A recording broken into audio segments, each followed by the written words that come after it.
Welcome to the Early After Night podcasts. And today I am your host,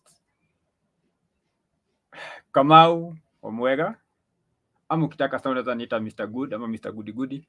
Hii iko sawa kwa sababu hiyo ndio itakuwa title yangu kwa hii the Early After Night podcast. Sasa leo, today, this is what we are going to do. Kwanza, before we even get into anything or do anything, number one is that I hope nasikika. So let me first of all check kama vitu zina run poa. If everything is okay, then tunaweza tukaendelea. Let me see. Especially ni check audio. Wacha niangalie hii. Nchi something small hapa.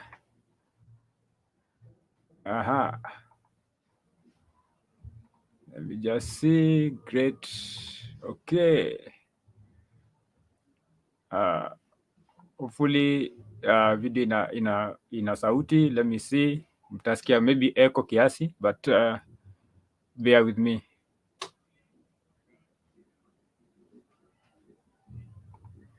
Great. So I guess vitu ziko sawa. Now,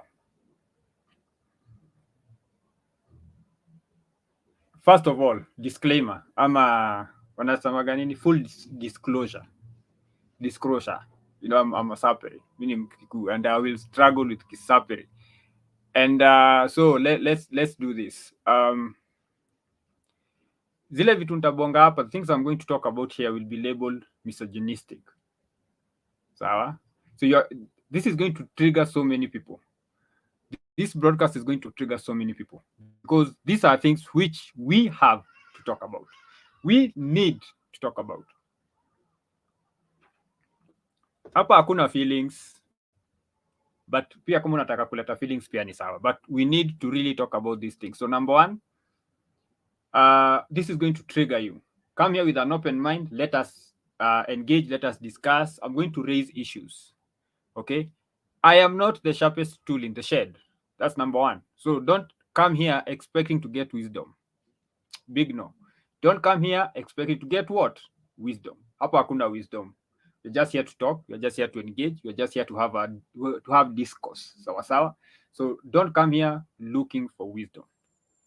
Number two, this is a predominantly men's channel. So it is geared towards men and men's issues. So there are things which I will talk about or which I will say, which will trigger people of the opposite gender and weak men. And it's okay. I am not the one who caused you to be weak. I'm not the one who made you weak. You are the one who is weak. Okay? If I say something that you disagree with, please, hakuna insults, but pia kama unataka kuinsult, bring it on. Hapa hakuna kuogopana. Just speak your mind. Okay? But I would rather you counter it with a better discussion or with a better point or something which you consider to be better. Sawa. And then that makes this discussion so much better, so much productive. That's the word I'm looking for. Rusungu is not my tongue. Rusungu and me kuna vile hatupendanagi sana. So ya kwanza ni this is going to trigger you. Number two, don't come here for wisdom. If you want wisdom, go to your father or your kuka. Those are the people who owe you wisdom, not me. Those are the people who owe you what? Wisdom, not me. Sawa. If I say something you consider to be wrong, enlighten me. Let us engage in a discussion. Let us engage in discourse, because that's the only way we will move. Sawa. Now, I'm going to talk about things that many women, especially these modern, woke, empowered women, will find triggering. And weak men and men who consider themselves feminists will be triggered by this. Like I said, if you get triggered, instead of, I know, your default will be dismiss him, ban him, report him, do all these things. I encourage you, if you are so sure that what I'm saying is wrong, if you are so confident that your position is the correct one, na kukaribisha, bring your points forth, then let's discuss, preferably kwa hii live show. But I know some people might not find time to get to this live because ni Sunday. Some people have gone to church, it's allowed. Wengine wanalala because of hangdown, it's okay. Probably hata mimi ningekuwa nimelala because of hangdown, but because of many becauses I am here now. This is content creation. So this is YouTube. Don't come to YouTube looking for, this is not an education channel, by the way. Ukiangalia my description, this is not education channel. Okay, this is just, and if you look at my description clearly, it's a place where we have open, genuine discourse. I know that is to some of you, that one is something new, because you are used to having your ways. You're used to just saying things and people follow. And if people do not follow, you go to Twitter, you go to Facebook, you go to YouTube, and you do you. You know what you do. So now, hapa si mahali ya kutafuta kukujia wisdom. That's number one. Number two, this is going probably to trigger you. Number three, let's keep it civil. Oh yeah, nimekumbuka. This is going to be have strong language. So tafadhali, if we ni mtu wa kanisa, and if strong language is something you don't prefer, don't watch. Okay, I am going to try as much as possible not to use too much profanity. But because of what I'm going to talk about, I might find myself getting carried away. So it might slip here and there, but I'm going to keep it as much as possible PG-13. Okay, I won't go like XXX excess. I'll keep it at least PG-13. So words like shit, those ones, they'll be thrown all over. So just mapema. Now let's get into it. They banned and rotate. Let's start there. Instagram, Facebook, sijui wapi kwingine. Why? Because he was not towing the line. And not like towing the line the way we understand towing the line, but he was considered toxic, and that he was promoting violence. So the idiocy that is out here. Weak men are going to cause the downfall of civilization. And you can see the weak men in these social media platforms. These social media, the people who own, people who fund, people who do all these things, they are so weak. They are so weak, and they are so emasculated. They are so feminized, that anyone who comes on this platform and speaks to men, speaks to boys, and tell them something which goes against what they have been teaching young men and young boys, then that person is considered toxic, considered misogynist, considered all these nonsensical terms. What is this thing, this big thing which he said? Did he call for violence against women? Did he call for women to get hurt?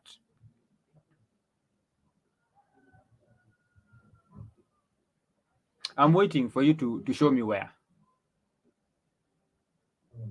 I was old enough to see hashtag kill all men. I was old enough to see that hashtag on Twitter, on Facebook, and even on YouTube. I was old enough to see that. Did Andrew do something similar to that? I don't think so. I don't think so. Let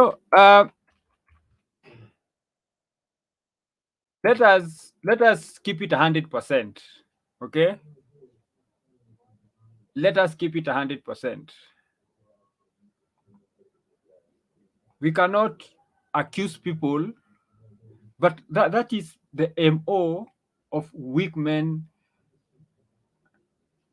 and women. They don't want to come up and say, you know what, we don't like what you're saying. Um, we don't like what you're saying. We don't approve what you are doing. Could you stop? Then someone should ask why. Why should I stop? Huh? Why should I stop?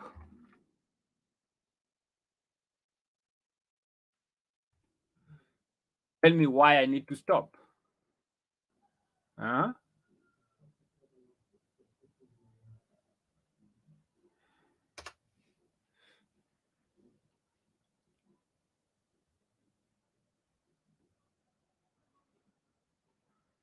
Why do I need to stop? What am I talking about? Let me see if I can share this. Let me see if I can share this. Because you see, when you talk and people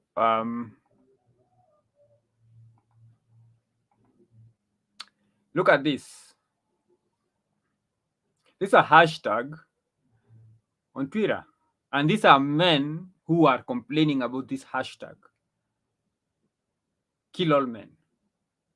So these are people who went uh, on Instagram, women who went on Instagram, and even no, Twitter and Instagram. I've seen it. You see, this is girls can say kill all men on Instagram, but Andrew Tate can't tell me to drink sparkling water. Make it make sense. So this is something which was happening.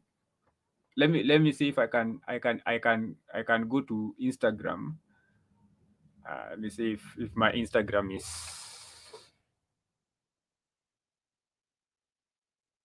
So these are people who have literally called for the killing of all men. Let me see if the hashtag is still. Um,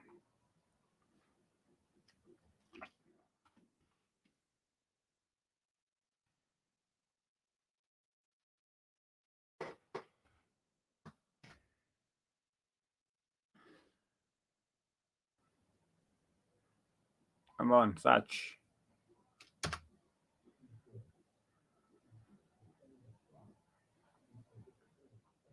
No, come on. It's happening.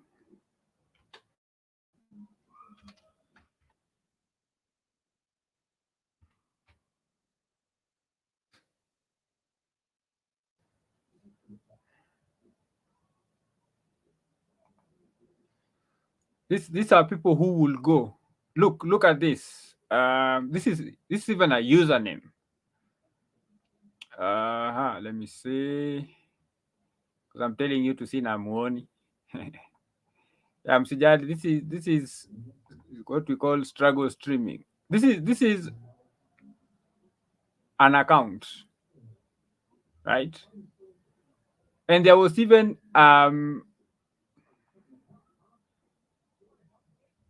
let me see.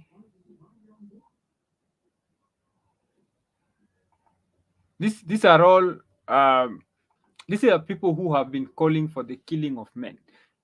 You see, there was this movement juicy of sanitizing all these things. So I guess kumekuwa sanitized here and there. Okay, kumekuwa sanitized here and there. This is also another one. Some of them might be parody accounts. Okay, but there was a time when kill all men was trending. It was trending. Let us go back to Twitter and see what the men are saying about this hashtag. Right? The biggest problem I have with the crowd that says it's just a joke in response to things like kill all men is that this is literally the same crowd that will get upset if you make a politically incorrect joke in 2020. Okay? You all must forget that kill all men was trending with 130 million tags. Where was this then? Huh? So, let us keep it 100%. Andrew Tate was removed from Instagram and Facebook and YouTube and all these social media pages because Number one, he was not towing the line. Number two, he was saying something. He was popular. He was not saying something new, because Andrew Tate ameingia kwa the red pill movement a bit late. He's not saying something new, but he had a following.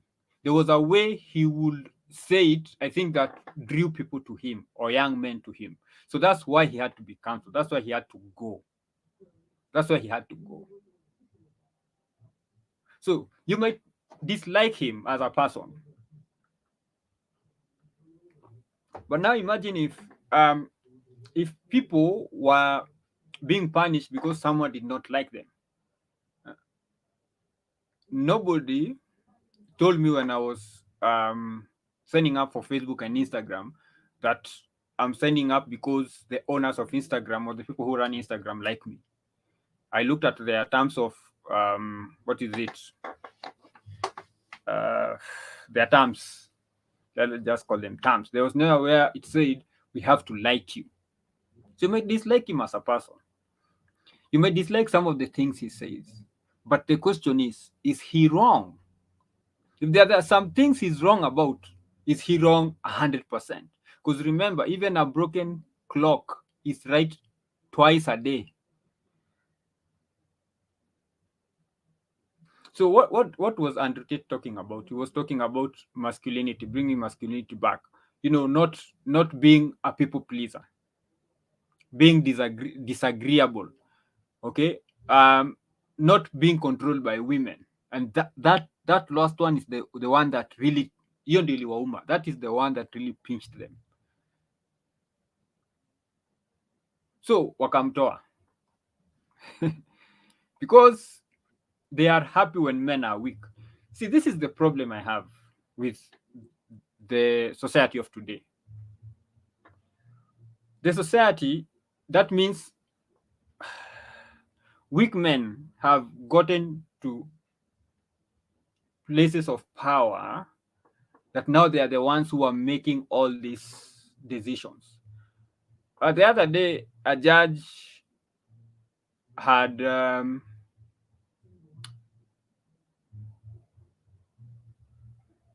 directed a man to pay, I think, rent arrears for his ex-wife, but the children are living with the father. Make that make sense. So a judge directs a man to pay rent and rent arrears for his wife's house, and the wife is not even living with the children, they are living with the father. That is where we are today.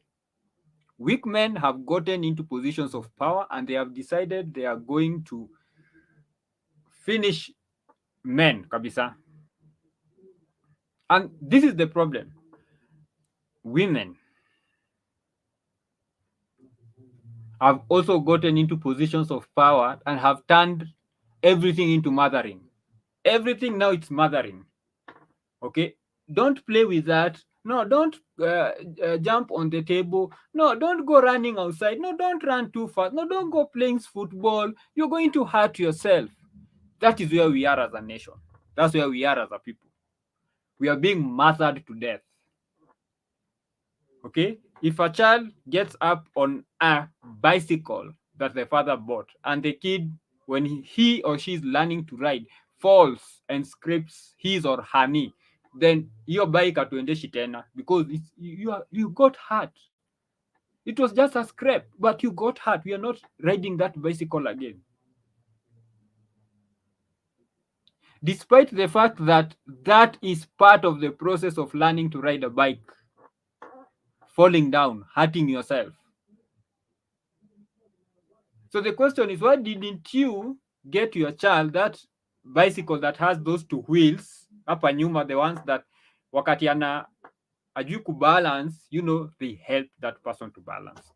And then, the people who learn with that kind of bicycle, they never learn. Or they don't learn fast enough. Pain has a way of incentivizing you to be quick about the process. Pain has a way of making you get things very fast. Pain has a way of doing that to people.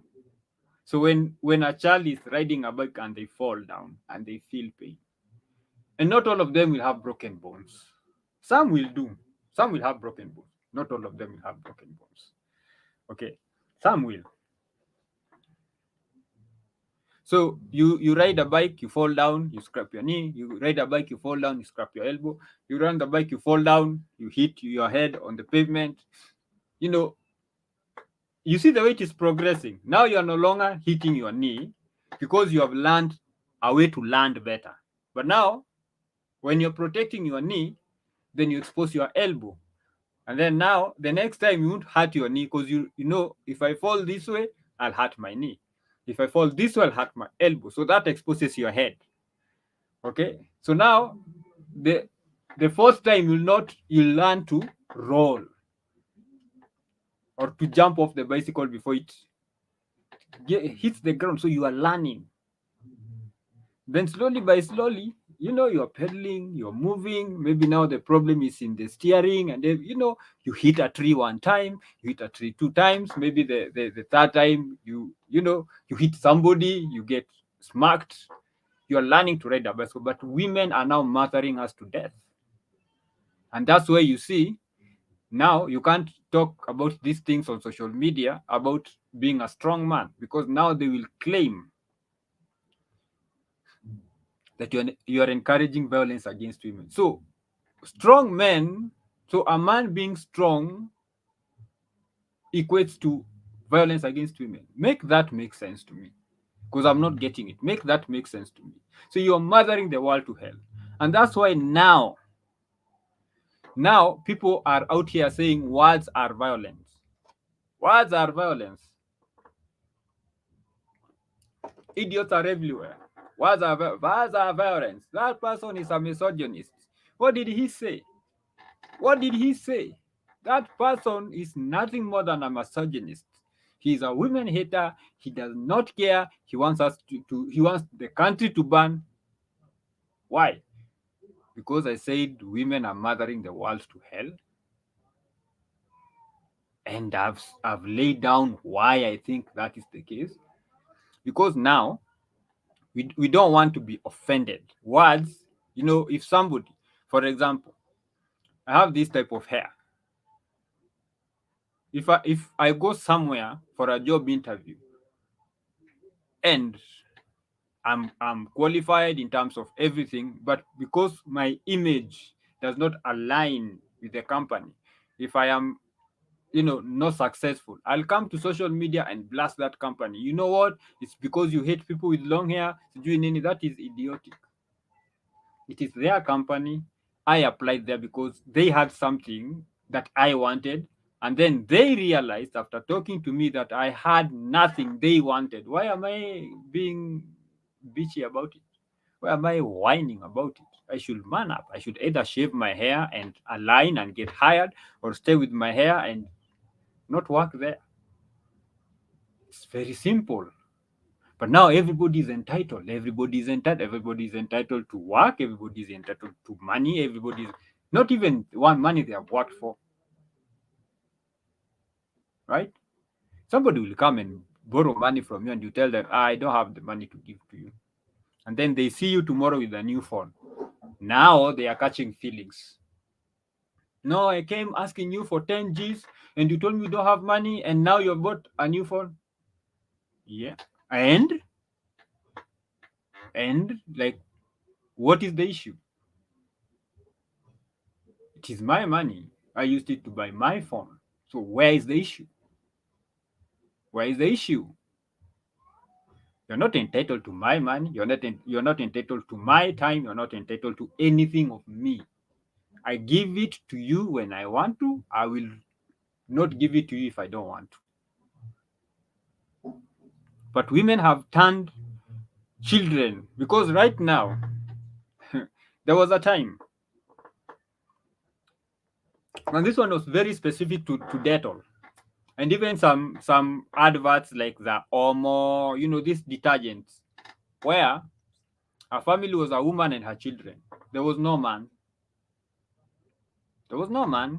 There was no mention of a man. You know, like the way you sleep in a line, like, hey, daddy is still at work. So, you know, yeah, in the picture that I'm looking at, I can't see a man, but they have already told me that the man is somewhere working.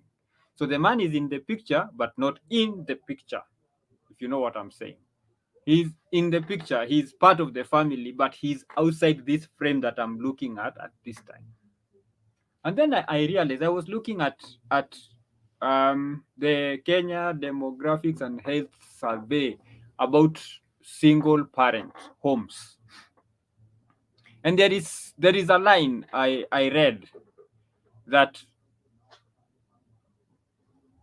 a woman is considered a single mother if she is not living with her husband. I think with her husband for what? There was some days they put there. So if for example, if we ni jamaa mwenye umeenda huko kwa Waarabu kutafuta pesa ya familia. For example, you've gone for a year and then you're going to come back. Kwa hiyo period ya 1 year, your wife is considered a single mother. Wakati wane sababu single mothers atahesabiwa. Despite the fact that wewe you are out there working and supporting your family. Bibi yako ako considered as a single mother. Wale wenye mko nje mna work maybe for a month, then you come maybe for 2 days, then you go like for 2 months, then you come maybe for a week. Bibi yako ako considered as a single mother. And that's why when you look at all this data, your single mother, the way it's rising, it's because of those two small things wamerusha hapo katikati. So that they can say women now are the, you know, first of all, so that they can paint men badly. Hakuna mwanaume utaka kuenda kuwa kuko kwa Waarabu. Hakuna mwanaume mwenye hangependa kukaa nyumbani ajilelee watoto. Hakuna. Let me just tell it to you now. When I say, let me qualify that, because I know people will be saying, na ule mwenye, a majority of men, let me just qualify it. A majority of men, kwa sababu nikisema no man, then I'm also being fallacious, kwa sababu we can't have 100%. A majority of men, a majority of married men, a majority of men with children would love to see them grow, watch those milestones, see the child walking for the first time, hear the child speak for the first time, the first day mtoto anaenda shule, you know, the first umsaidia kufanya homework, the first time amepewa homework, you know, all these things most men will want to experience with their children, but maisha haituruhusu, because this child ako na tumbo anafaa kukula, this woman pia ako na needs zake, and since they are under my roof and under the umbrella of provision that I am supposed to take care of, I have to make sacrifices for me not having to experience all these things, so that they can have at least a life that, you know, it's not so hard. The kind of things people go through kwa job market, hata tu hapa tu home, huko unaenda kazi unarudi kwako jioni, the kind of things we go through kwa job market, if it was just our stomachs hatungefanya hiyo job. So just mimi na tumbo yangu, why is the Muhindi calling me idiot? Wewe ni mjinga sana, you don't have brain. Jinga sana, jinga kama baba yako, ona ngozi nyeusi. Who wants to go through that? To be insulted daily? Just quit. Kwani nini? Nitahustle huku mtaa. But now you have a family, you have bills. So what do? You have to go there. You have to deal with that idiot who pays your bills, because at the end of the day, he is the idiot who pays your bills. Unafanya kazi anakulipa, unaenda unasort, maisha yako inakuwa poa. And even we don't go job kupendwa, by the way. Kama unaenda kazi kupendwa, pole sana, uko the wrong place. Tuendagi kazi kupendwa.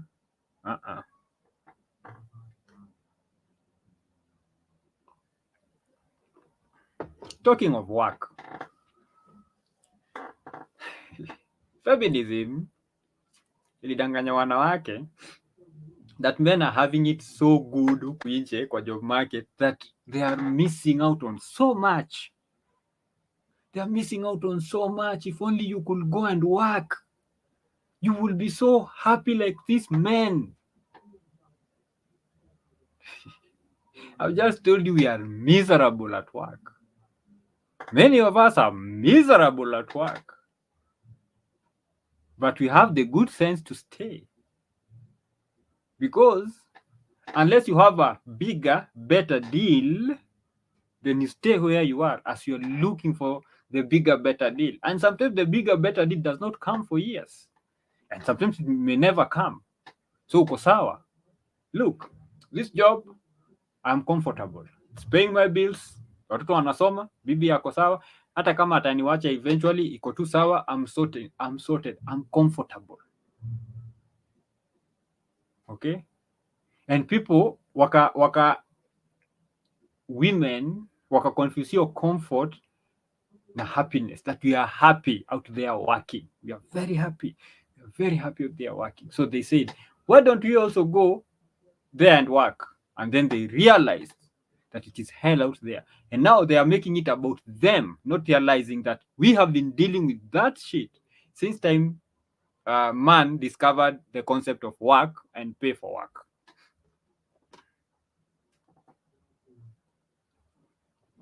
Men don't go to work to get friends. Men don't go to work to get liked. Men go to work to get paid. But now women want to go to work to make friends, and they want to go to work, okay, and enjoy their work. They want to be friends with their workmates. If a workmate does not want anything to do with her, inaanza maneno. Oh, these men, these people, nini, they don't want me to work here. We didn't come here to entertain your idiocy. We did not come here to massage your ego. We did not come here to raise your self-esteem. We came here to make money. The only person's ass my lip is kissing is the one who is writing the check. Period. Because I know if I don't do a bit of ass kissing, if I don't do a little bit of office politics, I might find myself unemployed. So that is the person that I'm going to kiss ass to. Who are you? We ni nani? We ni workmate tu kama mimi. The one mwenye tunaweza amka kesho tuambe we have been fired all of us na tuende, kila mtu ende njia yake, hatutaionana tena. Explain it to me like I'm a 2-year-old. Why should I care? Why should I care? Why should I give you the time of day? Tuko hapo kutafuta pesa. If what we are doing, if you and I, we are not engaging in how to make money, then why should I even be entertaining you? Tuko hapa kutengeneza pesa. I'm not here to be your friend. I have friends. Mimi sijakuja hapo kutafuta marafiki. I'm not here to make enemies, but I don't care if you consider me an enemy. You're not paying my bill. But now, women were lied to by these feminists that, you know what, go, you will, go there. Men are very happy. Go there and get the source of their happiness. And then they saw that tunaenda kazi, then jioni tunaenda kwa bar. And they did not realize that the reason why every day after work we go to the bar, or men go to the bar, is because we are going there to decompress. We are going there to debrief. To like, inaitwa nini, kupaka kaluma, kupaka deep heat kwa hapo hiyo muscle imeishi ikikuwa twisted the whole day. And now you go there and ukikunywa bia mbili ama tot tatu, you feel, you exhale. Then you go at nyumbani, you meet that mouthy woman who you married, and those noisy kids that you had who are not even giving you peace of mind for you to just sit down and take your supper in peace so that you can go sleep and wake up tomorrow morning, go slave for them again, go be insulted because of them. and then you come back jioni, pass by the bar, unafika kwa nyumba, we kazi yako tu ni kwenda kukunywa, we kazi nini, hatuwezi kuja hapa nini. I'm like, why should I come for this mi mdomo? Like hizi dakika 10 tu nimeingia hapa, hata hujaniwekea chakula, you are mdomo. Why should I? So that's why you see men, the first time alikuwa anakuja 6, anaanza kukuja 7, anaanza kuingia 10, the next time anaingia 12 ama 2 am in the morning, anaingia na break, anamka asubuhi akitoka. But that's besides the point. So wakaambiwa ingieni kwa job market so that when you get into the job market, alafu pia mtaingia kwa hizo club and go there, enjoy yourself the way they enjoy themselves. And now you have realized that clubs imejaa wanawake, na si wasichana wadogo, because wasichana wadogo huletwa na wababas. Hawa ni wamama ma40s, ma50s, na wamejaa kwa club. Juu waliuziwa uongo, walikuwa conned, wakaambiwa get into the job market. When you go into the job market, you will be happy. And now they can't understand, why the F am I this miserable? Why am I this miserable? Why are these men so happy doing this thing that's making me so miserable? It's because sisi hatuwekagi feelings kwa kazi. Unaingia kwa kazi, mdosi anakuita, anakupigia kelele, you're like, yes boss, I will improve. Hiyo nitasort. No, don't worry about it. Hiyo nitasort. Because unajua uko hapo kudeliver and I did not deliver. That's why hii kelele inakuja, because you are logical. Mimi nimeandikwa hapa kama sales agent, na nimewekewa target, I need to get 10,000 customers every month. Hii mwezi nimefikisha 6,000 customers, niko na deficit ya 4,000. So I understand kwa nini napigiwa kelele, because I did not deliver. Na ninapewa warning, if you don't improve next month, we are going to decrease your pay, because you are paid, like your pay is pegged on your delivery. I'm like, that is well noted. Hii mwezi nimeteleza, but haujaninyima mshahara wangu, umenilipa full. So niko na deni yako, I need to work hard. So next month, if I don't do better, then if my pay is docked, I was warned, I understand why. The guy does not have time to hate me. Na hata kama ananichukia, why do I care? I'm here to work. If I bring 10,000 clients, or if I make sales of 10,000, nimefika target. Chuki yake haitamfanya akose kuandika hiyo cheka nilipe, because our terms of engagement nasema 10,000 na nimeshafikisha. Now if I start bringing 15,000, then I sit down with him, namwambia, hey boss, we need to talk. Hii pesa unanilipa ni watu 10,000, but the last 3 consecutive months nimeconnected between 15,000 and 20,000 people making sales.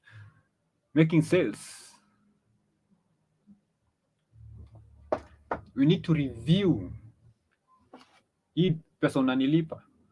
And the boss is like, let's do this. Let me give you 2 more months. If you maintain, then itakuongeza this much. Then you are like, sawa mkubwa, see you after 2 months. Then if you make it, if you keep it consistent, then una get pay rise.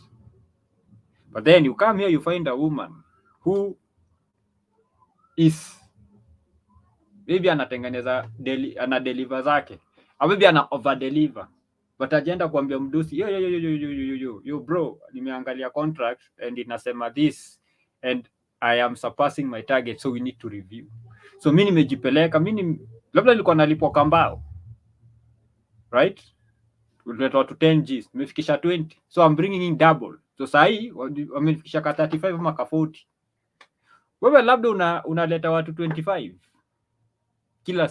kila siku mtu 25, na una gati ya kwenda kusema nini badilishwe, review ya kandarasi. So now una catch feelings because mimi nalipwa more money than you and we are delivering the same. Skiza, job haifai kukuwa fair. Mdosi, the person who is employing you, wants the most out of you for the least amount of pay. Wacha nirudie for those people who are idiots.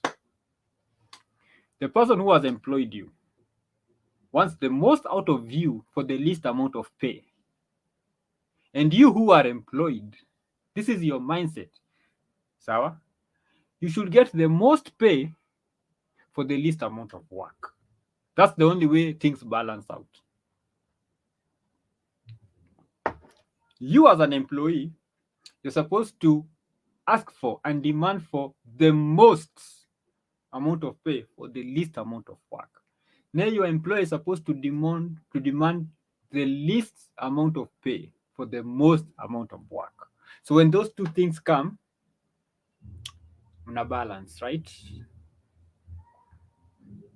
Moja, kila mtu anavuruta pande yake, so kila mtu anavuruta pande yake, una realize if everybody is pulling their side, then mnajipata katikati. Your boss is not your friend. The company is not your friend. The company is not your family. So nyi mkakuja feminism ikawadanganya, mkaingia kwa hii market. Now you are doing double the work, and then now you come and start complaining about men. You men, you're not helping us at home. Did we tell you to go to work? Did we tell you to go to work? Listen.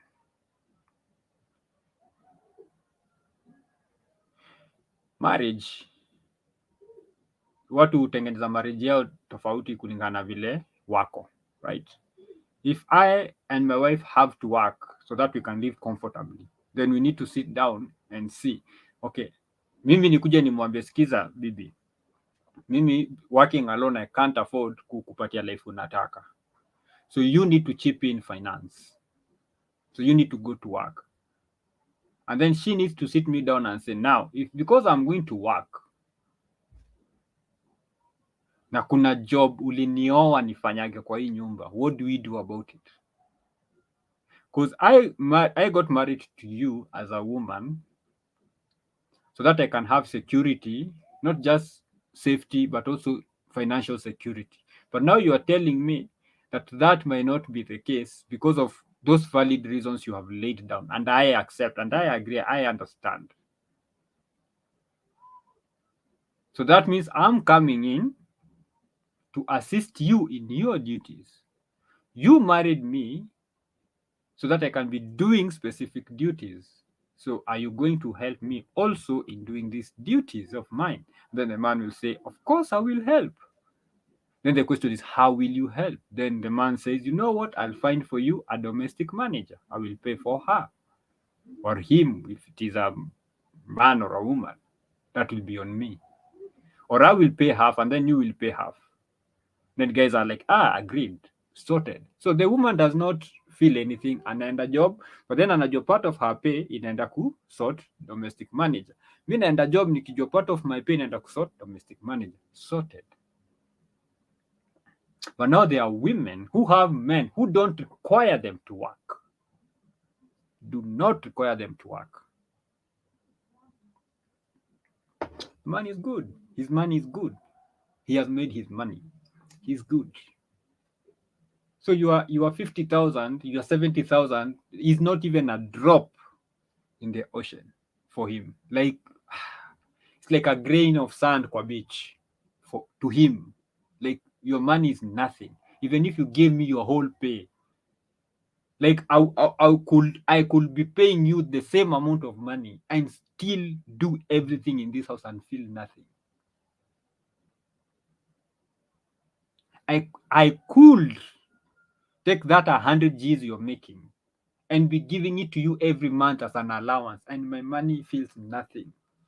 And I still take care of everything and still do everything I was doing before I started giving you that 100K. But then there are women still insist to go to work. For what? What are you going to work to do? What is the value you are adding to your life, to the life of your marriage, and to your kids? What value? Zero. So now you go to work and now you come complaining that you still have to come and do the laundry, come home and do sijui nini, come home and when you tell him, we need a domestic manager and the man tells you That's not my problem. That's not my department. I'm not paying even a single cent. But then you're making all this. No, no, no, no, no, no, no, no. I might be making millions every month, but that is not an expense I'm willing to take on. No, but it is only 50K, but it is only 20K. Even if it was 5 shillings, I'm not doing nothing about it. You decided to go work. Granted, okay, cool. Good for you. You wanted to go to work. Go to work. Nobody's telling you not to go to work. But then you still need to come back home and do what?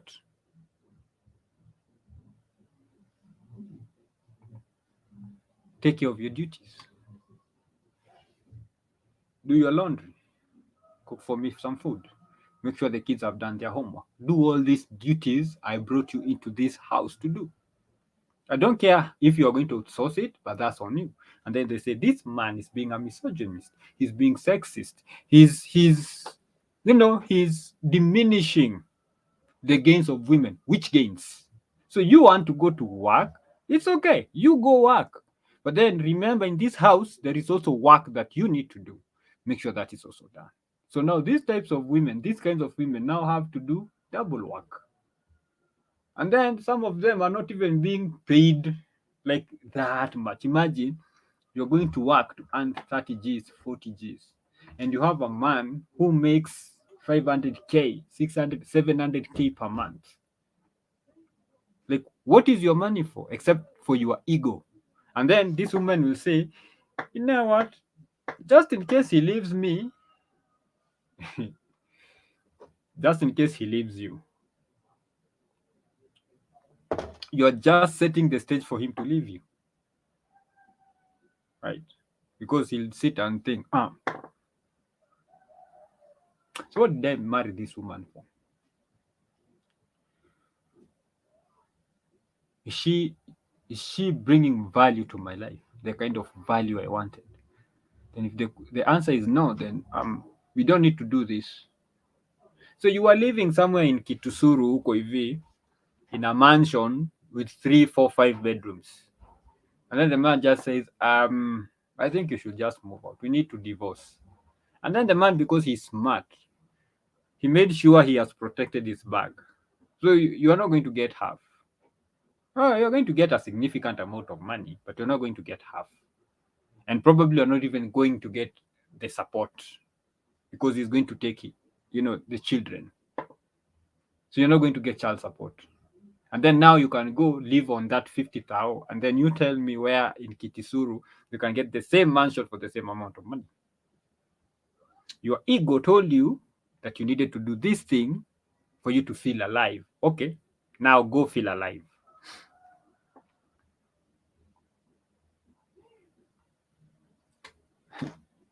So now women, now you are working, your work at home, you still have to do it, and you still have to go and do work. So now you have like 2 husbands. One husband is the one who's waiting for you, the one you married, whose home you have to take care of. Have to take care of. Have to take care of his house, his home. That's why he married you. Hapa tu, we are not mincing words, and that's why I said hii itakutrigger. You have to. Si ati tunapembeleza ati please. No, this is something you have to do. You have to take care of his house, you have to take care of his home, because that's why he married you. And then now you also have a work husband. So you have to also do the work. You have to deliver. It's not please. You have to deliver. You have to bring in the sales. You have to deliver on the terms of engagement. So now you have 2 husbands who are demanding you to deliver. And that's why now you can't even deal because you are so stressed, because your workload is so much. Why? It's your ego. You wanted to do both. Then more power to you. Do both.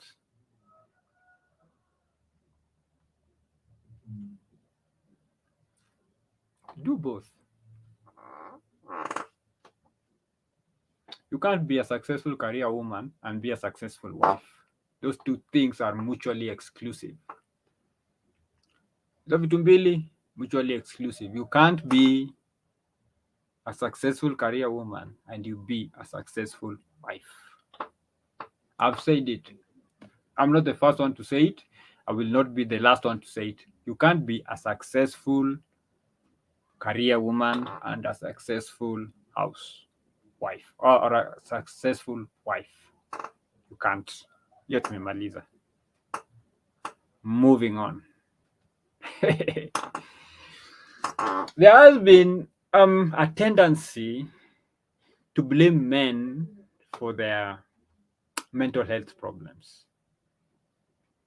There has been a tendency to blame men for their mental health problems. And this is interesting to me because this is the perfect example of victim blaming.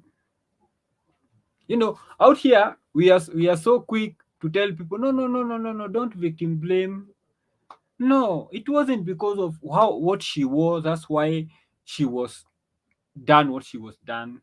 No, it's not because she was drunk. No, don't say that. That is victim blaming. That's wrong. That's very wrong. What if that was your sister? What if that was your mother? No, no, no, no, no, no, no. I mean, why? Let us blame the person who did that. Let us blame the situation, but not the person, because the person is innocent.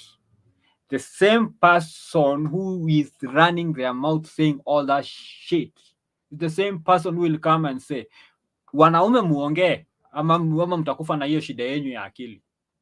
That's victim blame. It's like me coming to a woman or to women who have been assaulted that way and tell them, nyi wanawake mjue kuvaa ama mutaendelea kufanyiwa hivyo. Then someone say, but that's not the same. That's not the same. No, no, no. Those two are deep. What are you telling me? Shut the fuck up. What are you saying? What are you saying? That's exactly similar because you're blaming the victim.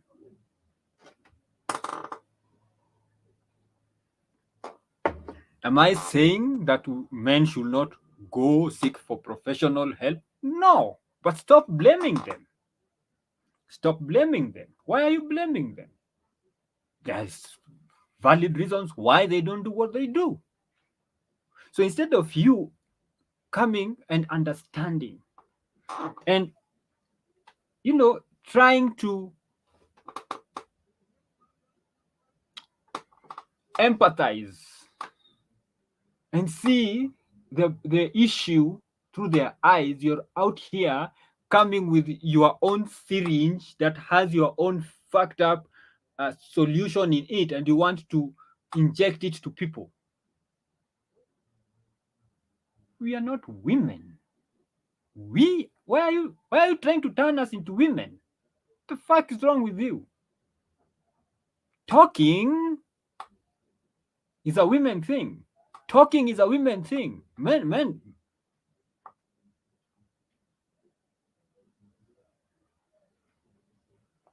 But you can't help yourselves. You can't help yourselves. Hapa Ukraine, men were being stopped from running to safety. They were being given arms. Go there and fight the Russians. And then Care International had the audacity to say that women were the most affected in that conflict, in the ongoing conflict, that women and children were the most affected.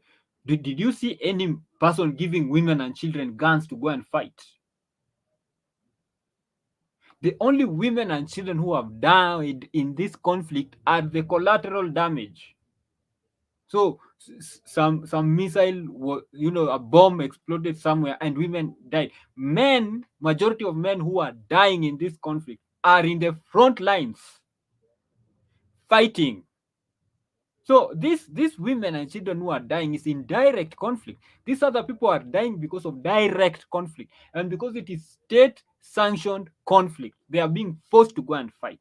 And then you have the audacity to say women and children most affected. What the fuck are you saying?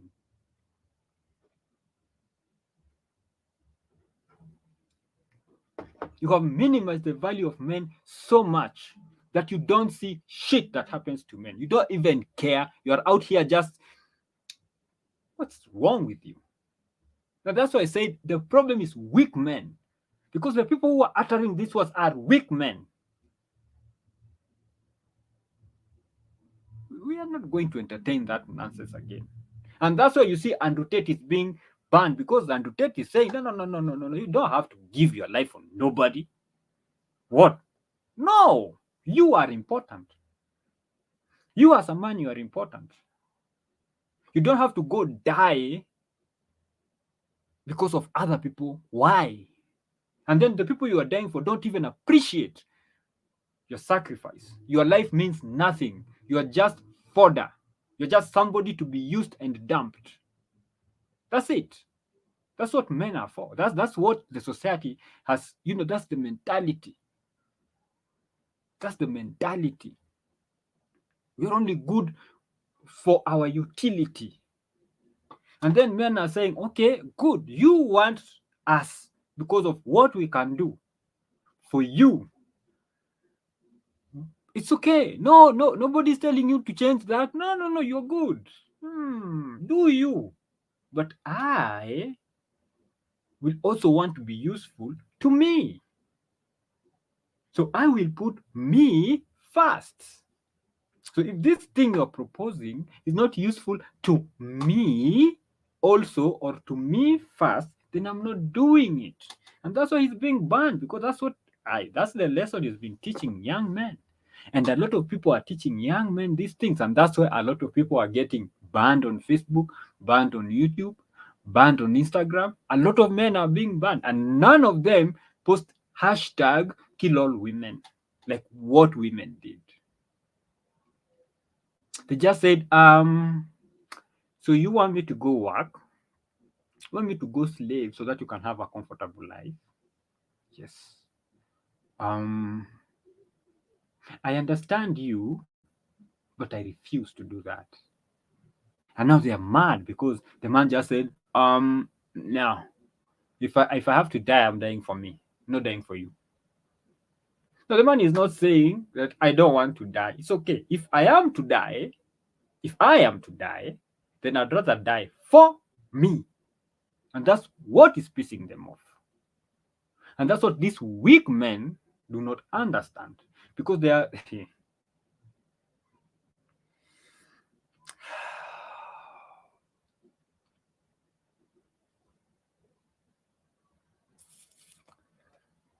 men are told, speak, tell us. Why are you no, you don't be quiet, just speak, tell us. You see you're having problems. You are looking at the numbers of suicides. I see they are off the charts. Man, what is happening? Speak to us, talk to us, tell us what the problem is.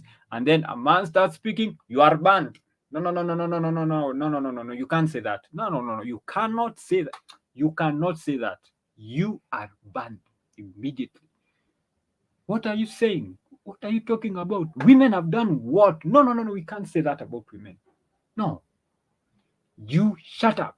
You are banned. So and I was watching Saragave's channel, and he had a guest. I don't remember the name of the guy. And the name of the guy said, men have not spoken yet. So you see all this noise that is happening, all those things that is triggering you. Oh, misogyny. Oh, women are not safe. Oh, we need no blame. No, you have to ban him.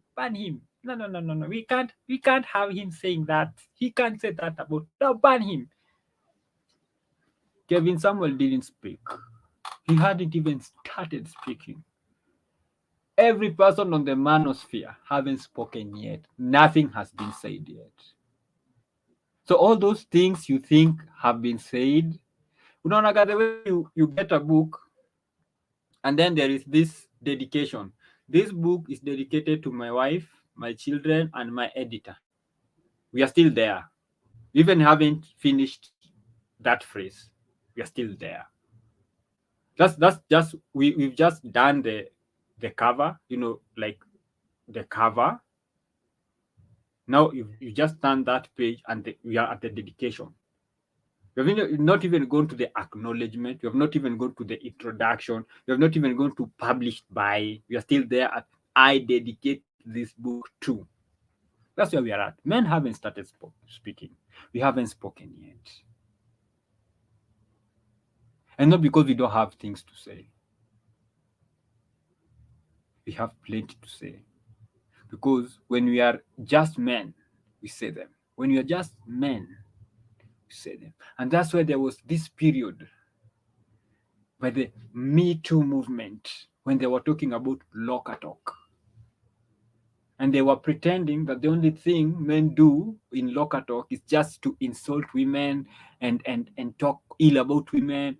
And I will tell you the truth, that's like 60 to 70% of the things that happen there. Why do you think that is the case? Why do you think that is the case? Because that is the only place that they feel safe to talk about what is happening to them, what their women are doing to them. That is the place where they are feeling safe. Yes.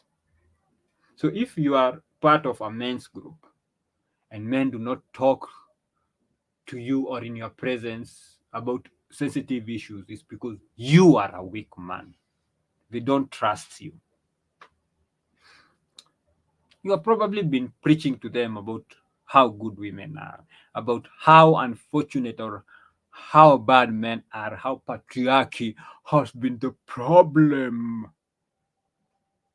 and how men need to stop violence against women without recognizing the fact that men have been victims of violence against men, and the perpetrator has been primarily women for time immemorial.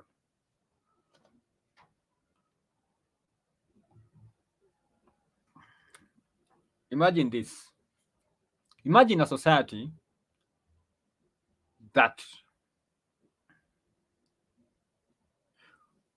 would refuse women the opportunity to escape death. Conflict arises, and all men and children are allowed to live, but no woman is allowed to live. They are given arms and told to go to the front lines and die. Imagine such a society. Just if you are a weak man, if you believe that men are so bad, if you believe that women do not abuse men, just close your eyes. Just close your eyes and think about it. And then think about it critically. And the detail that you might be missing is the person who is refusing women to live is a woman. Saying, no, no, no, no, no, women, no, you're not leaving. You, arms, front line. You, arms, front line. You. Actually, I had the Russians are at the border. You are getting on that plane, you're going there. Stop them at all costs. Imagine that as such a society.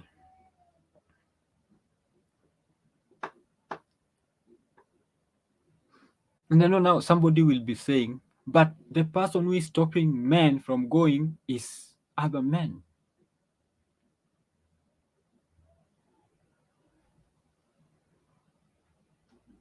Haven't I been talking about weak men?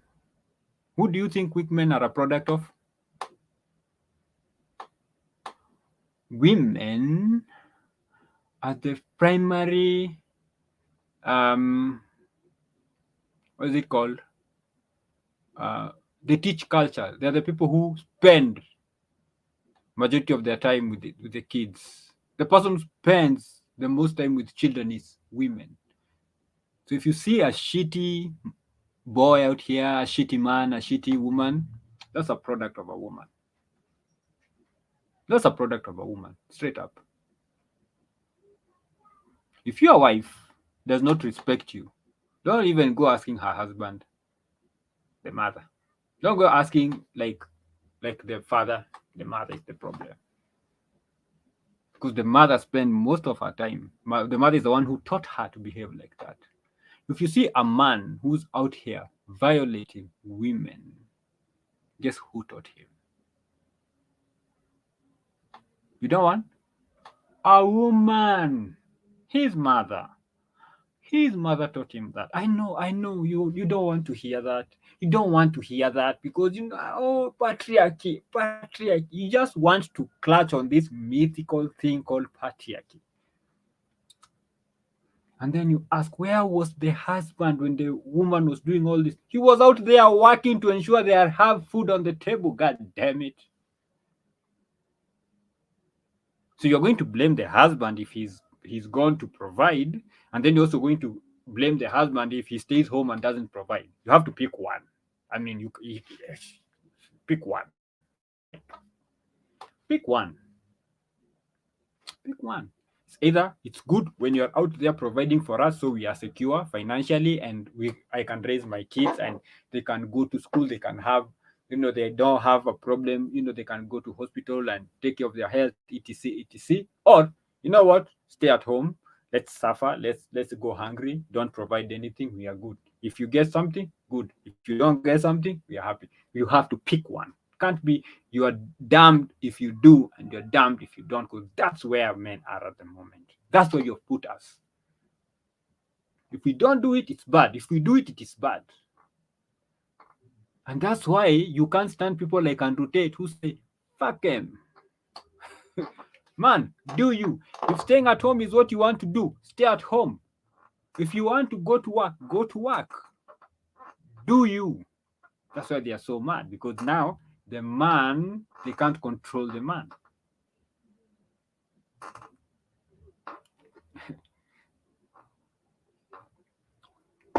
These men who are deleting themselves because of the amount of confusion they are being exposed to, because they are children of weak fathers and evil mothers. And then they grew up, and then they tied the knot with another product of a weak father and an evil mother. Let's keep it 100%.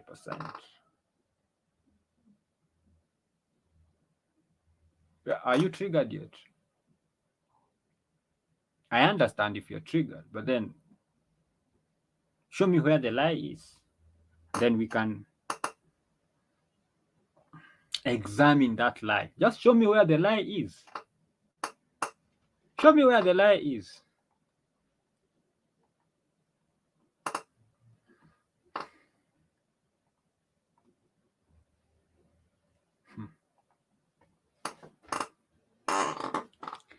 Weak men has even gone mainstream. Look at our president, by the way. Look at our president.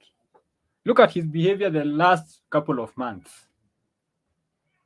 A person might front and pretend, especially a man, might pretend and all this, but there comes a time when a man exposes himself, and that person has exposes his weakness. He's a weak man. Let's be honest. You can't be the president of a country and be whining all over. You're just out there whining about that guy told me, that guy said this, that guy said that. You are telling me, what? Are you the president? What are you? Are you the leader of the nation? Are you the most powerful man in this country? Are you not? Weak men don't know how to hold power. Is it called to hold power or to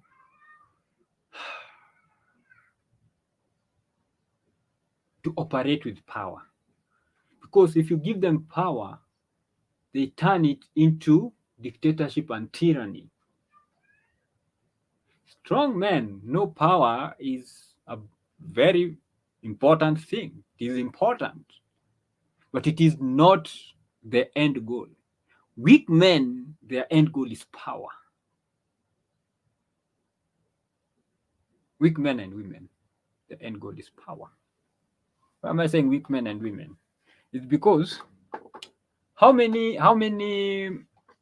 press conferences, how many protests, how many demonstrations have we had in this nation from feminists? Because they don't have enough women doing koroga. I'm waiting. How many? How many have we had? How many press conferences have we had about feminists and feminist organizations saying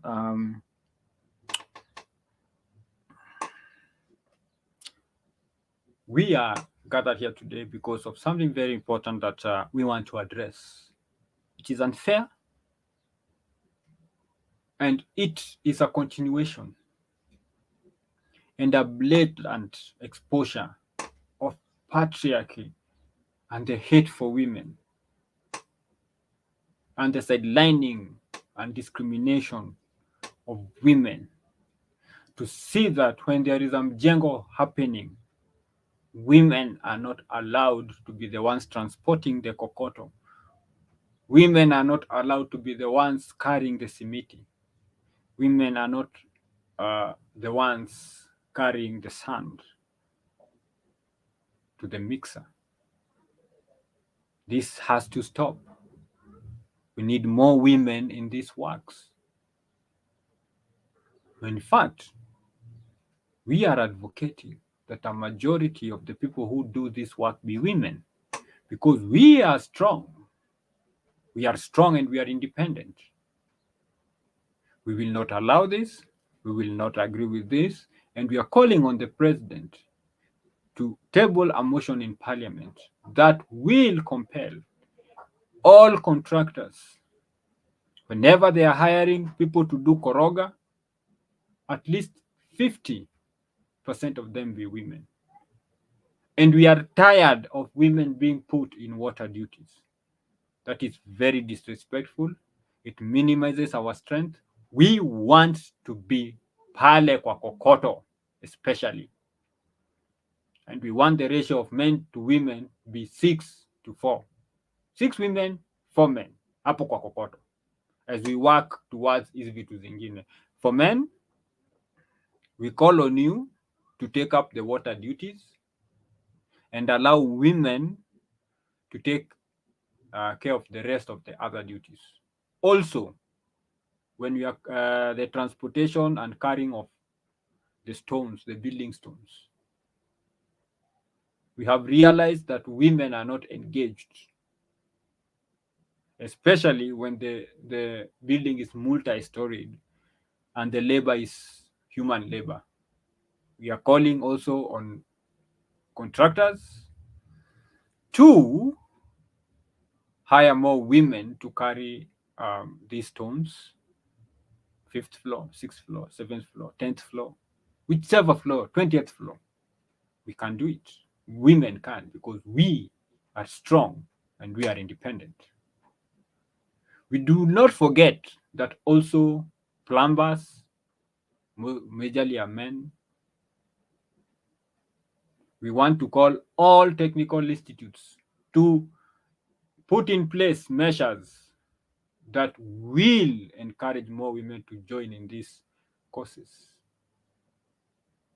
In fact, we are asking the Minister for Education to ensure that there is a quota in place, to ensure that more women apply to be plumbers, to be masons, to be carpenters, to be welders, and also to be sewage workers. Thank you. See, problem solved. But they don't want that. They want power. So the only thing you'll see them having press conferences for is for governor, president, CEO, manager. So they are after power. Power to them is the end goal. Not a tool, not a tool. Power to a masculine man is a tool. I am powerful. I can make a decision to destroy or to build.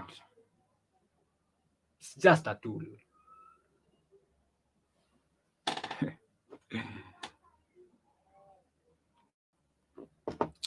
These weak men and these women have been labeling Kibe as a sexist and misogynist just because he tells it as it is.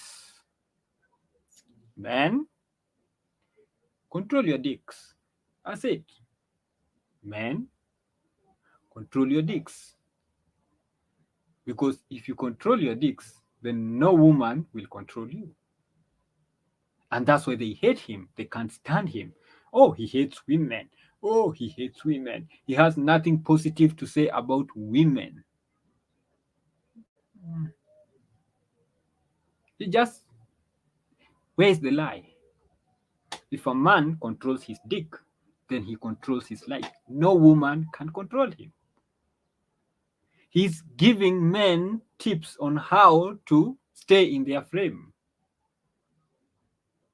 That's not women hate.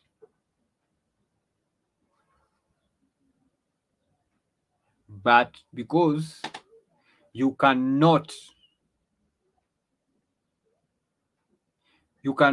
bring a point that would, if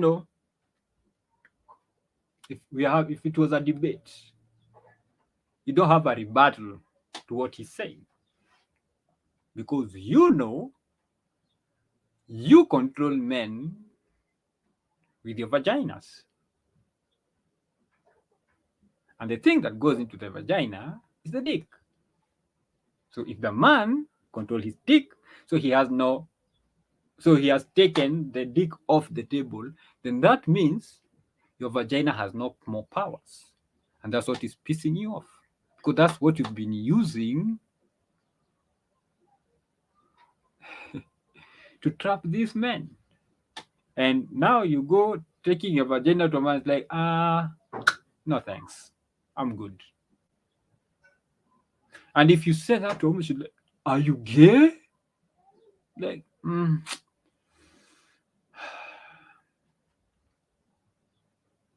just don't want your vagina.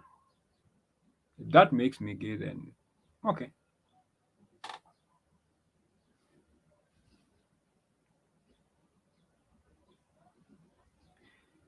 That's why you see weak men. We are having an epidemic of weak men. That's why you see this guy Obina on social media having a social media fight with his baby mama. It's a weak man. That's a weak man.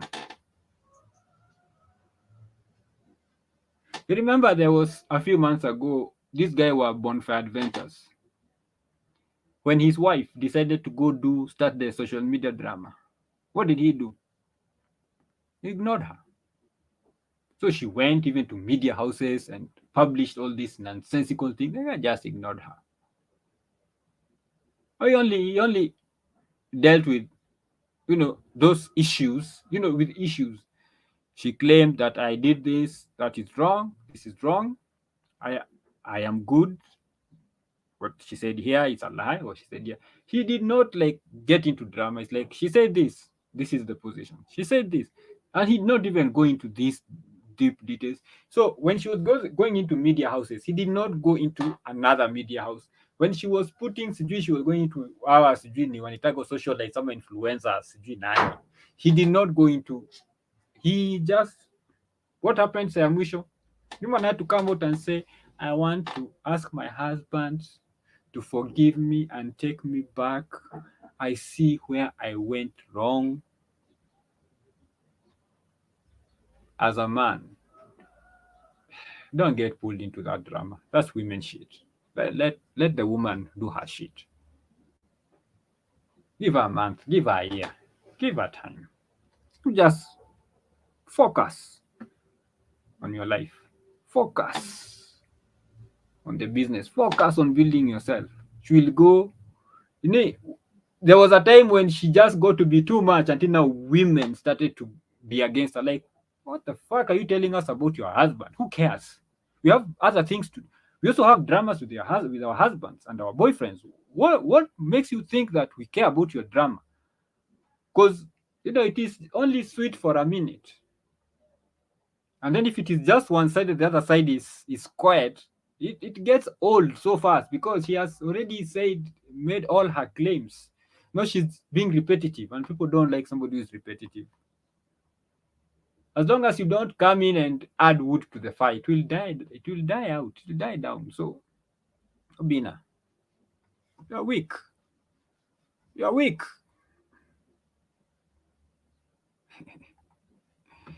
I still have time. Actually, ni saa ngapi? Oh, yeah. Let's go up to 1. So, nimemaliza hiyo segment. So let's share a few things hapa. I want us to see some things hapa. This hapa ndio mali tumefika. This is where we are at the moment. Huh? We are at the moment where women are wearing diapers.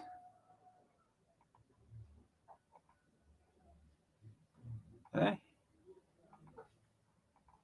This is where we are at the moment. Women are wearing diapers. Women have decided. Let me see if there is a better in here to check this thing.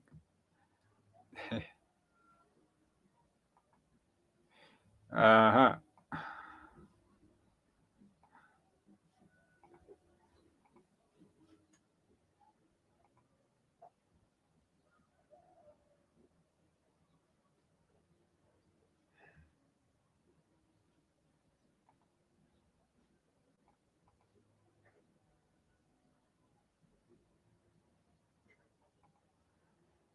Yeah, let's just do this.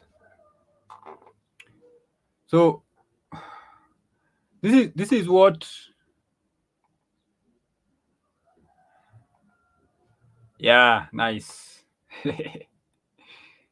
So this is what we have been.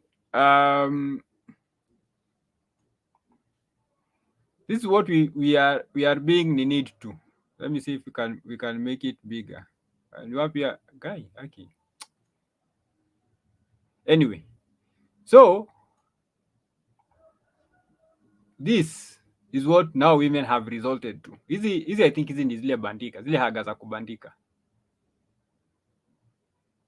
This is where we are now. Hawa ndio wale watu mnaita wife material. Hawa ndio wale watu wenyewe wanawaambia no 50-50. No. For a man, no, you are okay. It's okay for a man to cry. These are the people who are telling you that. People who walk out like this are the people who you have decided to listen to. Weak men. What is wrong with you? Even kids cannot take this kind of a woman serious. What is this? What is this? Nini? Surely. Yeah? Sasa nataka kuwa na haga. For what? Haga ni ya kubeba, ni ya kukalia na kushikilia suruali isianguke. That's it. Hakuna kitu kingine haga ufanya. Butt cheeks, hakuna kitu kingine ziufanya. Kosi hapo mse ukunia. Hakuna kitu kingine ziufanya. That's it. Na ndio sisi huku kwote tumeanza paka kuvaa Wah, telling you. Mtajua mjui. So, wacha tuangalie hii story ya mwisho and then tufunge because I have a lot to say about this. A lot to say.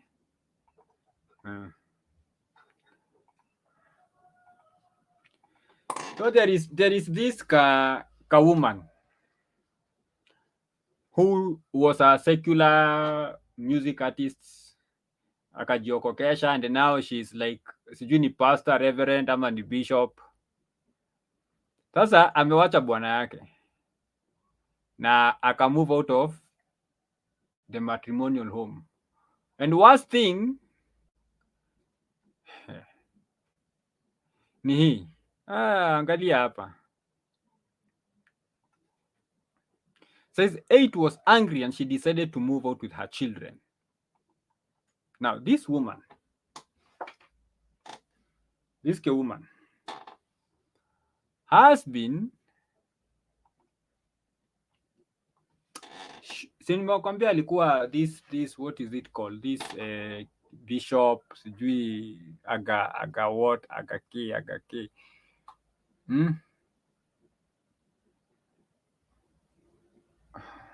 let's see, this woman has been praying to people, mashetani zitoke, manyumba zao zikuwe na nguvu and all this nonsense, but it seems mashetani za bwana yake they are just too much for her. Sijui kama na bwana yake pia anasemaga ameokoka, sijui kama ni doesn't make sense. If wewe ni mtu mwenye umekuwa ukitudanganya ama umekuwa ukituselia hii dream that you know what, if you're having marital problems, come to my church, we will pray about it, your husband will change, your wife will change, and then suddenly ameshindwa na bwana yake. Kwa nini angemuombea? Kwa nini hangekuja kwa kanisa aite brethren, please, I am hearing the spirit of God calling unto me. I am hearing the spirit of God telling me that I need to pray for my husband. I want you to hold my hands. I want to hold my hands. I want us to call unto the spirit. I want us to call unto the spirit because I want my husband back. What did she do? Alibeba mizigo akasonga. And she took the kids with her. Watoto, umetoa watoto kwao ukawapeleka kwenu kwa nini? Umetoa watoto kwao ukawapeleka kwenu kwa nini? Watoto wabaki kwao. Children should be left at their homes. If you want to go back to your home, wewe enda, huko ni kwenu. Mimi nikisia tarudi kwetu, nitoke nirudi kwetu. But watoto wabaki kwao. I remember this story of a man mwenye alikuwa amekusana na bibi yake. And now the wife packed everything and she said, narudi kwetu. And the man started packing. The wife said, what are you doing? Hata mimi narudi kwetu. And then she asked, na watoto? Watoto wako kwao. Hao wanaenda. Huku ni kwao. Mimi narudi kwetu, wewe rudi kwenyu, watoto wabaki kwao. Why are you taking the kids away from their father? Because you're mad, because you're angry? Why are you taking kids away from their home? And worse is that you dame, she will take the kids and then she has the audacity, and this person also has the audacity to call them her children. That is what is pissing me off. If you had taken them and said, you know what, I've decided to move out and I'm taking our children. She has said her children. So that means hawa watoto ni wake. Now, let us fast forward couple of months, couple of years. She will go broke. Let's not lie. She will go broke. And then what happens? Ataanza kusumbua baba ya watoto. No, ataanza kusumbua DJ Mo. Because sasa amesema ni her children. So si wa DJ Mo. Ataanza kusumbua DJ Mo. Unajua watoto wako waendi shule and DJ Mo has every way to say they are your children. They are not mine. Because ulisema ni wako. You say they are your children. So it's your children who are not going to school. It's your children who don't have health insurance. It is your children who are sleeping hungry. Not my children, and certainly not our children, because they were hers, they were yours when you were getting out of my house. So that makes sense. If you say the children are yours, karibu sana Belinda. No, where you will stay is not kwangu because see, you have gone. Now you have taken the children and you are gone. Umeenda. And you have taken your children. So whatever is happening to you and your children is your problem, because if they were our children, ungewachukua ukisema I'm going with our children, and then nitakuuliza why are you taking our children, then we can have the discussion. But they were your children and you were going, so now that is your problem, right? That is your problem, because that is what happens when husbands and wives wanakosana. Children suddenly wanakuwa wabibi.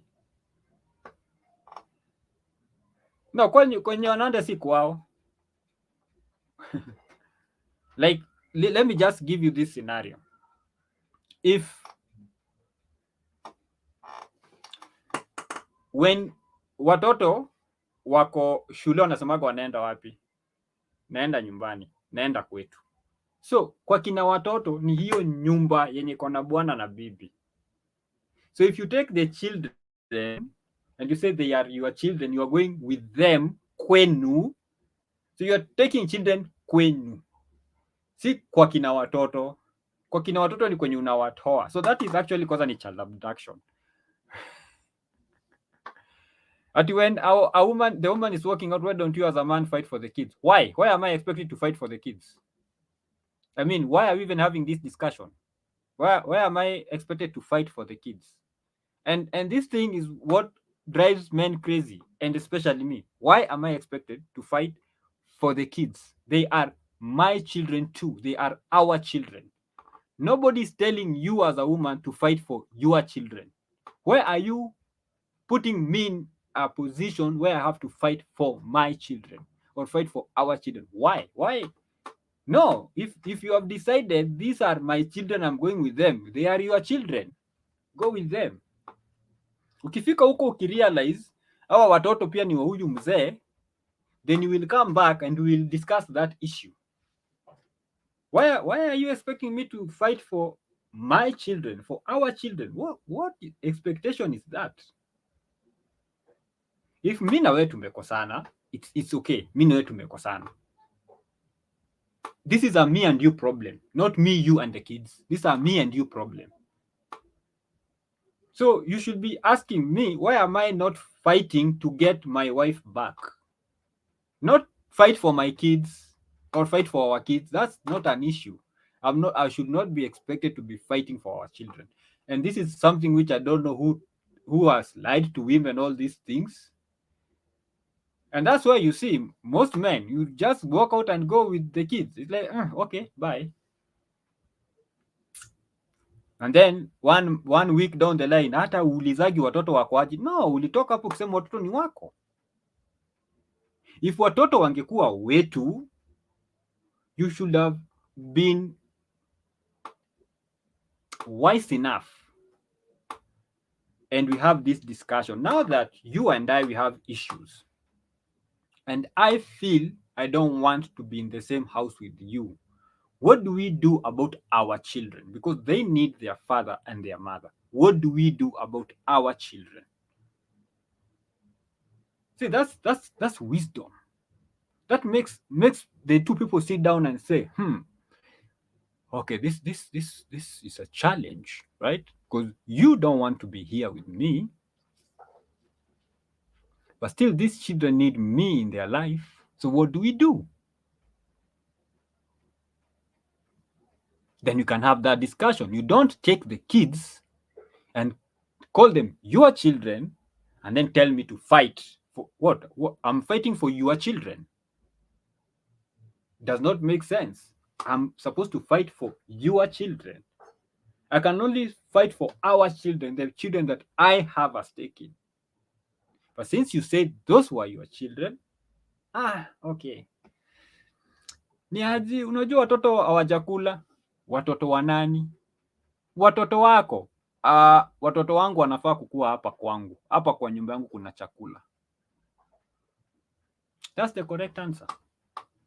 In my house, there is food. And my kids are supposed to be in my house. So since I'm not seeing any kids in my house, it means that those kids you're calling mine are not mine. And then remember, it is the mother who knows the father of the children. So if you say those are your children, then what do you think goes into my mind? I am probably not even the father of those kids.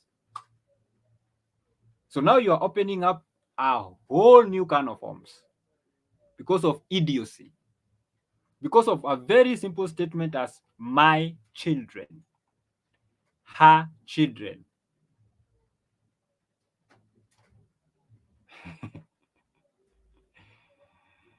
Uh,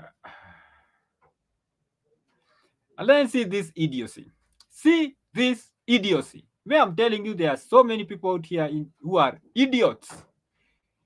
They have to keep up their appearance that they are together to avoid messing up their business.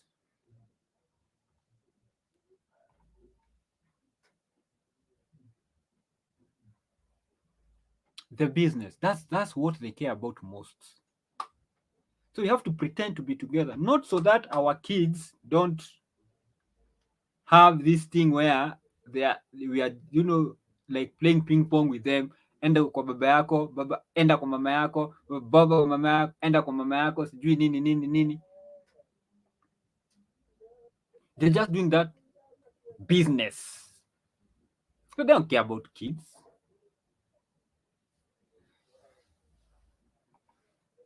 As long as the DNA matches, they are your kids, no running from that. Iko sawa tu. But then the question is, how many women today will gladly take a DNA test for their kids today? Let's keep it 100%. This one will trigger people. How many of you women, you married women with children, how many of you will just wake up one day and say, you know what? I've been reading for social media. In fact, I have been seeing for that guy called a misogynist, Andrew Kibe. He has the DNA show where men are asking questions about the paternity of their children. And I think that it is important for us that we just to deal to na story to malize, because I will not want you as my husband to have this question. So kindly, when are we going to test our children's DNA? I will give half the money. How many of you will do that, women? How many of you will do that? So right now, when women say, as long as the DNA matches, yeah, you are safe. But how many women, how many wives are confident that the children their husband is raising belongs to that man? That's why we have shows like the DNA show. That's why we even have show ingine, that one ya Maju, I don't even know what it is called, where they see if the children match. Even that thing, ya divorce, I've been with this woman for this long, but the reason why we have problems is because I don't believe I'm the father of these kids. And then anakuja anaambiwa, like I was watching this show. There was a man who was claiming to be the father of the girl. The girl is like 25. So she's a woman now. The mother lied to the child that her father died. And then hiyo siku ya that case, the court had tracked the guy who was dead. And he came. And then the guy is like, me, I even came with a photo of huyo mtoi.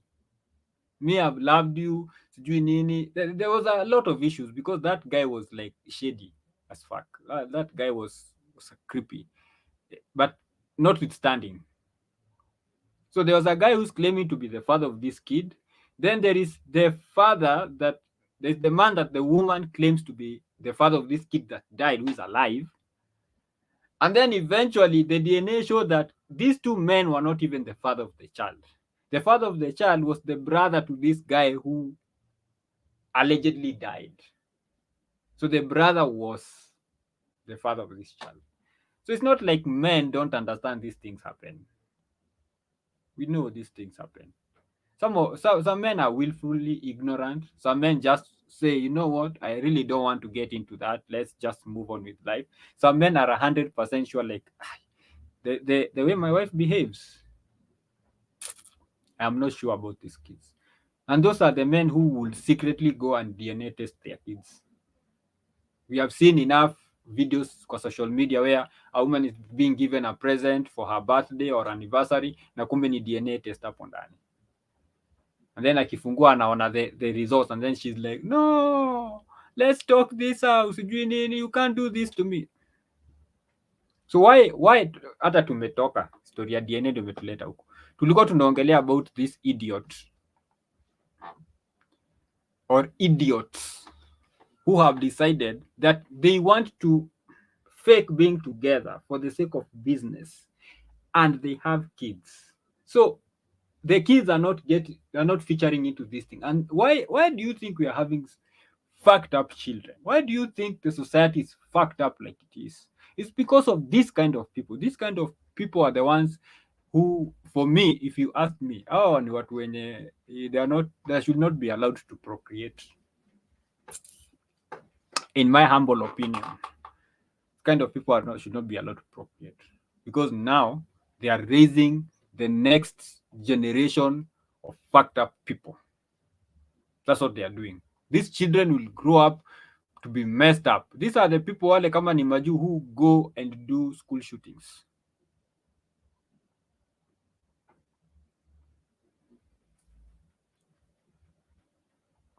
Look at this thing. This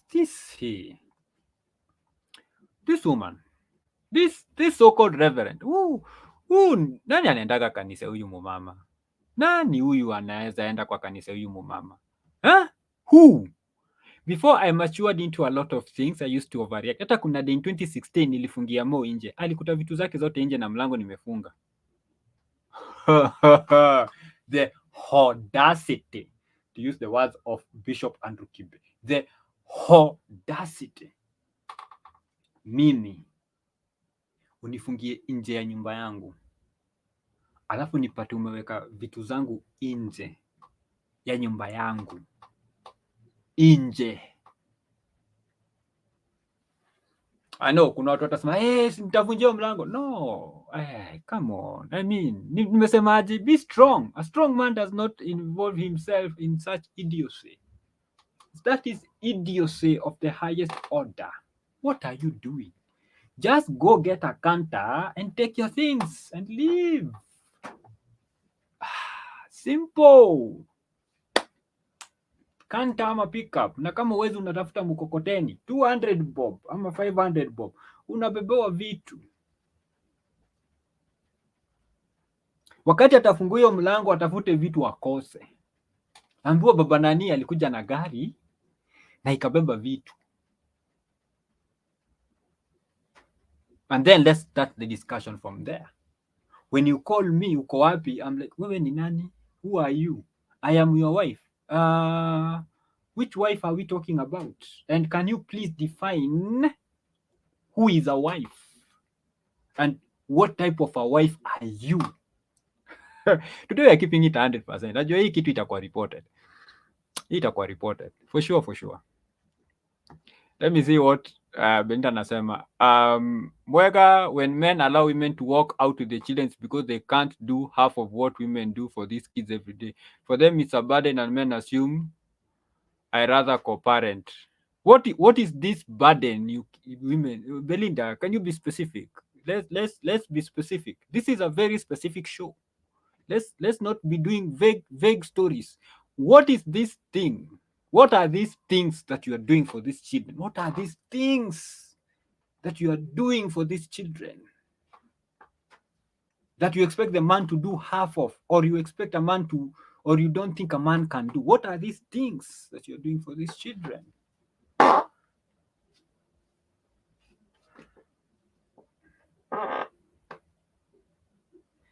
When men allow women to walk out with the children, no, it's not the man who is allowing. You see the way you are still blaming men. The problem is that you still blame men for women's idiocy. The idiot has decided to walk out. Can she own the decision? Don't say, it's my man who allowed me to walk out. No, did I pick your legs and walk them out? Like, were you struggling holding kwa hiyo frame ya mlango and I am pulling you out and walking you out with the children? What do you mean? When men allow women, did we force you to walk out? Or did you pick your legs and walk out? Can women, for once, just accept, I made the decision to walk out. It's not the man who allowed me to walk out. I walked out. Because tumesema sisi ni watu wazima. We are grown-ups. If a woman who has an ID na ameno 32 na amekomaa amedecide I am not in this marriage anymore, there is nothing a man can do to make her stay. She has already decided. And we keep telling people, no, don't fight a woman, right? Because if I'm trying to stop you from leaving, how am I supposed to do that if not forcefully? So let's not say stories of when men allow. No. You walked. That's it. I may have been the cause of his V2. I might have been the one who fucked up. I might have been the one who made you walk out, but I did not allow you. You looked at my behavior. You decided I am not going to deal anymore with this behavior. I'd rather go. That's a decision you came to. Okay. So I'm waiting for you, Belinda, to tell me what are these things that you women are doing. Tuambiwe Leo, what are these special things that you wives, that you women are doing for these children every day? What are these things? Rudy, before Belinda ajipange. So this idiot decided that this is how she would respond to whatever disagreement they had. Now imagine you are the wife. Na wewe na bwana yako mmekosana. And then you come home, unapata vitu zako nje. Zimerushwa nje na umefungiwa nje. Now you're supposed to stand out there like an idiot. The neighbors looking at you and you are there trying, you don't even know what is happening. Wewe hata hii ni news umeipata tu sasa hivi, umefika ukakuta vitu nje na umefungiwa, mlango imefungwa, so you can't get in. Imagine the embarrassment that you will be feeling as a woman when you're just standing there and your things ziko huko nje, so everybody can see that umerushwa nje, and you're trying to knock on that door and nobody is opening. Just imagine that. Imagine that embarrassment. That's what she wanted him to experience. So she was intentionally causing him embarrassment. This is psychological torture. This is psychological violence. This is even worse than being slapped. This is even worse than being kugongwa ngumi. Afadhali nitoke nje nikifura, I might even tafuta story. Niseme nilianguka nikagongwa na hiyo mti ya kitanda.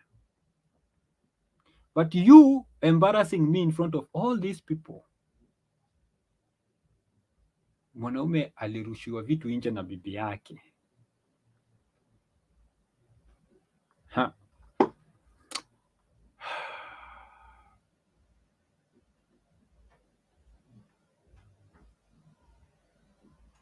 This woman is the problem. By the way, mimi sijui DJ Mo amefanya nini. Na I am pro men, but this woman is the problem.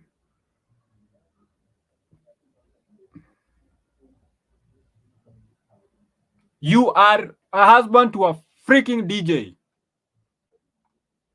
She said that the source of the matrimonial problem ranged from small misunderstanding. Idiot.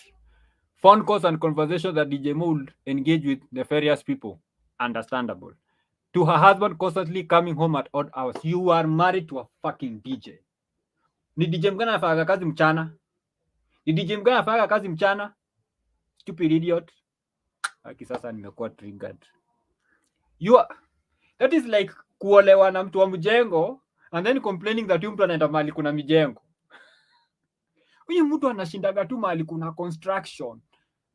Like your guy anafanya job kwa mjengo.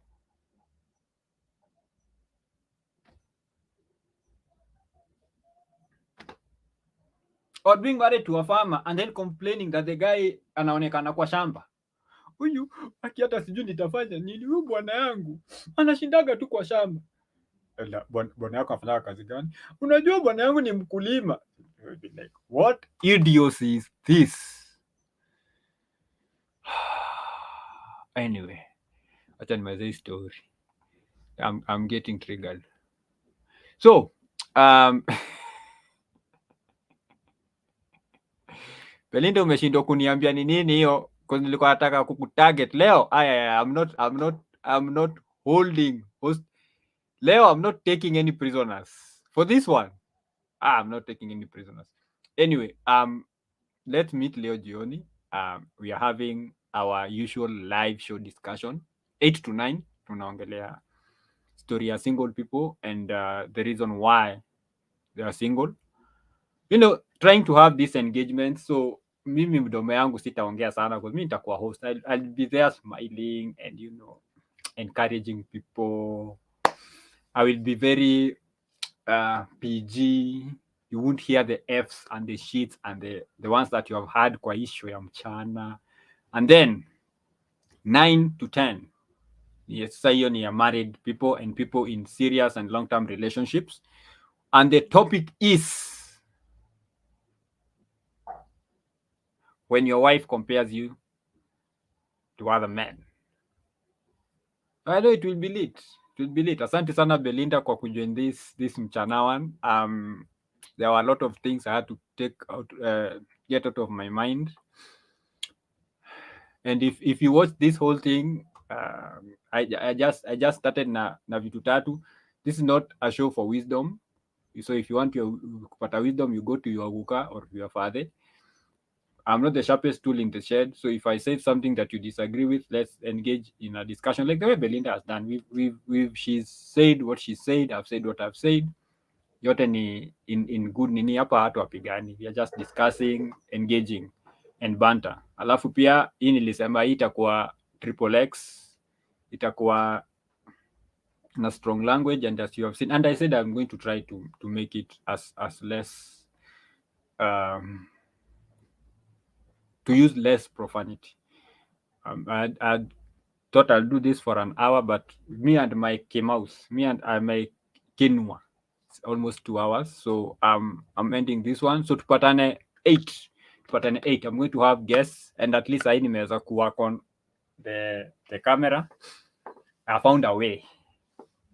My webcam iliharibika, so found a way. Thank you very much. And those who will be watching after the fact, if there's anything you disagree with, weka kwa comments. I will respond to every comment.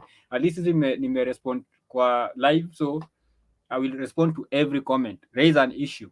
If you agree, but say why you agree. Don't say na agree na wewe. You know those agreeers.